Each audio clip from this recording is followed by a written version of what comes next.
안녕하세요. 미국 주식하는 인겐입니다. 오늘 미국장 한번 보겠습니다. 구독과 좋아요 부탁해요.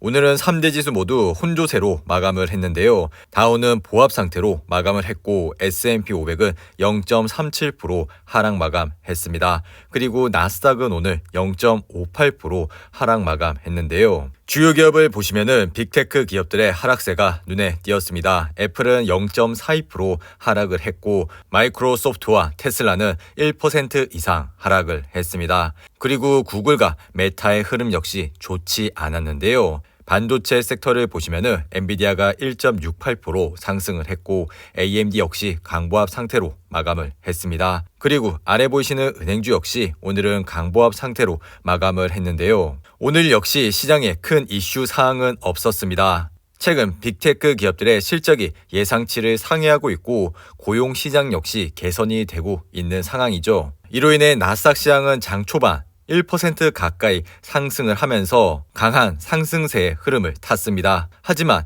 1% 가까이 상승을 했던 나스닥 시장은 장 중반까지 하락세로 이어지다가 다시 한번 이것을 말아 올리면서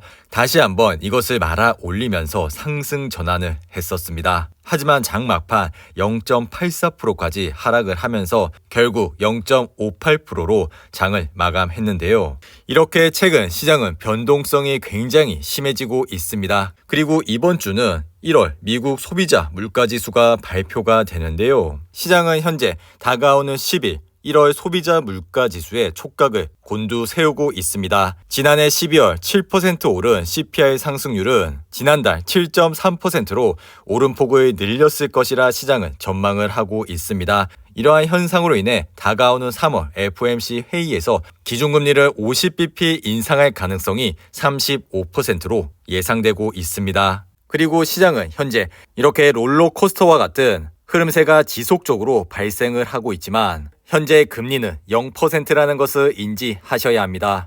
연준은 보통 경기가 화랑기에 기준금리를 인상을 하죠. 금리를 인상한다는 의미는 현재 시장은 경제가 살아나면서 활성화되고 있다는 뜻으로 받아들이시면 좋을 것 같습니다. 이러한 상황에서는 투자자들이 경제에 대한 기대감이 높아지면서 점점 주식시장에 돈이 몰려올 가능성이 높다고 말씀을 드릴 수가 있습니다.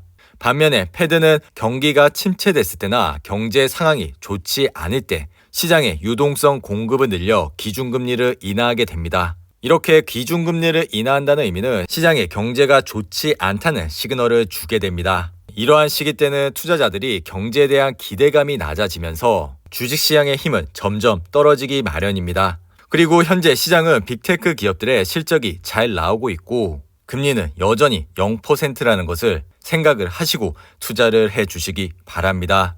그리고 최근 투자자들이 패닉셀을 하면서 주식을 던졌다고 할 수가 있는데요. 이로 인해 최근 주식시장의 Fear and Greed 지수는 30대 초반까지 내려오면서 시장은 여전히 공포감에 짓눌려 있는 상황으로 보여집니다. 하지만 주식시장의 빅스 지수를 보시면 점점 정상화 단계까지 내려가고 있는 것을 볼 수가 있는데요. 이는 다시 말해 위험자산으로 투자금이 들어오고 있다는 것을 보여주고 있습니다.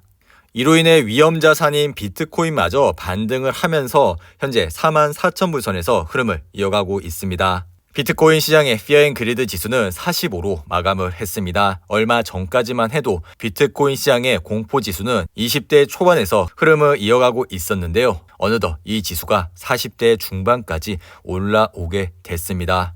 그리고 펠로톤은 오늘 주가가 20% 이상 상승을 했는데요. 최근 아마존과 나이키에서 펠로톤을 인수하는데 관심이 있다는 발표가 나오면서 이렇게 주가는 20% 이상 상승을 했습니다. 최근 펠로톤은 내부자들이 주식을 대거 매도를 했다는 이슈로 인해 주가는 지속적으로 하락을 했지만 오늘은 이렇게 주가를 끌어올릴 만한 좋은 재료가 나왔기 때문에 주가는 20% 이상 상승을 했습니다. 그리고 스노우플레이크는 오늘 6% 이상 상승을 했는데요. 최근 모건 스탠리에서 스노우플레이크 주가에 대한 업그레이드를 제시했기 때문에 이렇게 주가는 6% 이상 상승을 했습니다.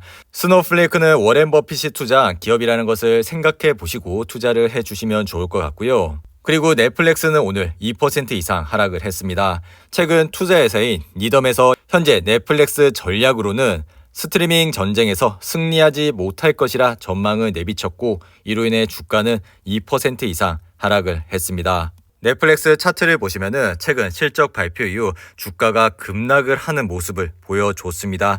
그리고 이러한 포인트에서 빅 에크머니 넷플릭스 주식을 310만 주 이상을 매수를 하면서 주가를 다시 끌어올렸는데요. 하지만 최근 주요 기관에서 다시 한번 넷플릭스의 목표 주가를 내림으로써 이렇게 주가는 다시 400불 선까지 내려왔습니다. 그리고 넷플릭스는 오늘 하락으로 인해 RSI는 34까지 내려왔습니다. 그리고 메타 플랫폼은 최근 연례 재무 보고서에서 유럽 내 페이스북, 인스타그램 서비스를 중단할 수 있다고 경고를 했습니다. 현재 메타는 유럽과 데이터 공유 갈등을 빚고 있는데요. 이로 인해 메타는 유럽에서 페이스북과 인스타그램을 아예 폐쇄하겠다는 공격적인 발언을 한 것이죠. 이러한 상황으로 인해 메타는 오늘 5% 이상 하락을 했습니다. 메타의 차트를 보시면은 최근 실적 발표 이후 주가가 26%나 하락을 하면서 흐름이 굉장히 좋지가 않았습니다. 그리고 오늘 이러한 이슈로 인해 주가는 5% 이상 더 하락을 하면서 지속적으로 하락을 하고 있는데요. 이렇게 기업의 실적이 좋지 않게 나오고 주가가 크게 떨어진 경우 추가로 매수를 하시는 것보다 다음 분기 실적을 확인을 하시고 투자를 하시더라도 늦지 않은 선택이라고 생각이 드니 이러한 점을 유심히 참고해 주시면 좋을 것 같습니다. 그리고 테슬라는 오늘 1% 이상 하락을 했습니다. 최근에 주가가 지속적으로 하락을 하면서 790불 선에서 반등을 하는 모습을 보여줬죠. 작년부터 말씀을 드렸지만 테슬라는 이 저점 대각선 라인에 주가가 내려오게 된다면 분할로 관심을 가져주시기 바라고요. 그리고 테슬라는 오늘 하락으로 인해 RSI는 43으로 마감을 했습니다. 그리고 루시드를 보시면은 오늘은 2% 이상 하락을 했습니다. 최근 루시드 주가 역시 121선 아래까지 내려오면서 현재는 26불 선에서 흐름을 이어가고 있는데요. 오늘 하락으로 인해 RSI는 32까지 떨어졌습니다. 최근 루시드와 같은 중소형주들의 힘이 다소 떨어지면서 주가는 지속적으로 하락을 하고 있는데요. 이렇듯 최근 금리 인상의 이슈로 인해 중소형주들의 힘이 약세가 되고 실적이 바탕이 되는 기업을 주목을 해 주셔야 합니다. 개인적인 생각으로 루시드도 굉장히 좋은 회사지만 아직까지 순이익이 잡히고 있지 않은 기업이기 때문에 당분간 주가의 변동성 역시 굉장히 클 것이라 생각이 드니 이러한 점을 잘 참고하셔서 투자를 해 주시면 좋을 것 같습니다. 그리고 스파이를 보시면은 오늘은 0.32% 하락을 했습니다. 최근에는 주가의 변동성으로 인해 개별 주식을 하시는데 굉장히 힘들 것이라 생각이 듭니다. 그리고 작년과 재작년에 개별 주식을 하시면서 시장의 수익률보다 낮게 나오셨던 분들은 올해부터라도 이렇게 스파이와 같은 좋은 ETF에 매달 적립식으로 투자를 하시면은 좋은 수익마저 얻을 수 있다고 생각이 드니 이러한 점을 잘 참고하셔서 투자를 해주시기 바라고요. 이상으로 오늘의 영상은 이렇게 마무리를 하고요. 오늘 하루도 잘 버티신다고 고생하셨습니다. 여러분들의 후원은 영상 제작에 큰 힘이 됩니다. 하단의 멤버십 가입과 지속적인 시청 부탁드립니다. 오늘 하루도 즐겁고 행복하게 보내시기 바랍니다. 감사합니다.